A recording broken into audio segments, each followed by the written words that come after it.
And suddenly it's week 6. And we're moving into modernism, which is a break with the past. You saw with realism that was a break with the romanticism that came before it. Well, every generation seems to want to undo the generation before it, so the same is true of modernism. We're now looking at the first part of the 20th century.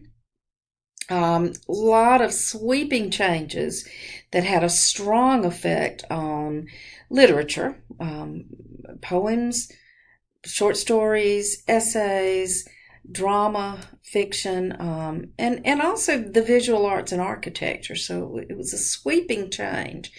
And it was a rejection of the 19th century realism. What you saw in the 19th century was this idea that there are absolute truths in the world, truth with a capital T, that everybody agrees on and they're just absolutely correct.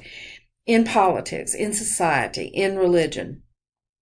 And then with the 20th century, with industrialization and technology and the women's movement and World War I and the Depression, there was so much change so rapidly that it just sort of shattered these ideals of the past. Now, add to that the fact that Freud comes along and gives us the idea of the divided psyche. He's suddenly talking about the subconscious and the unconscious and the ego and the id and the superego. And so just as Darwin's views informed realism, Freud's views tend to inform modernism, the idea that we have repressed desires that we don't act on. So the poems that are in this unit, this week's unit, are very varied. It's kind of the first wave of modernism. It's just sort of beginning. And they're selected for their differences so that you can see a wide array of what modernism was beginning to represent. You'll see Whitman, who embraces humanity. You'll see Edward Arlington Robinson, who is interested in disconnecting with the past. You'll see Amy Lowell, who is all about free verse, where there's no rhyme and there's no strict meter, and really strong images. And then Robert Frost, who's probably the most famous American poet. There's a video there on him that's rather long, but it's worth watching.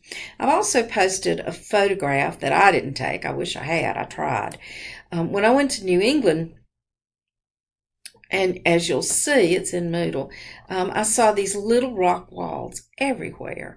And it suddenly dawned on me that's what Frost was talking about when he wrote Mending Wall. So be sure and take a quick look at the photograph that's there so you'll see exactly what he's representing in that poem. Poetry is a different animal in that, whereas it's good to listen to prose, it's almost necessary to listen to poetry because part of its meaning comes from the way that it sounds. So as you read these, also be sure and listen to them and read them again until what they're saying sinks in. Look at the way they make you feel. Look at the language that makes you feel that way. Look at the imagery that might be there and what might be represented. You don't have a critical response paper this time. You do have 3 thinking pieces. So you'll have a good chance to discuss with your classmates what is going on in these poems. So again, I'll leave you to your work. I hope you enjoy it and take care.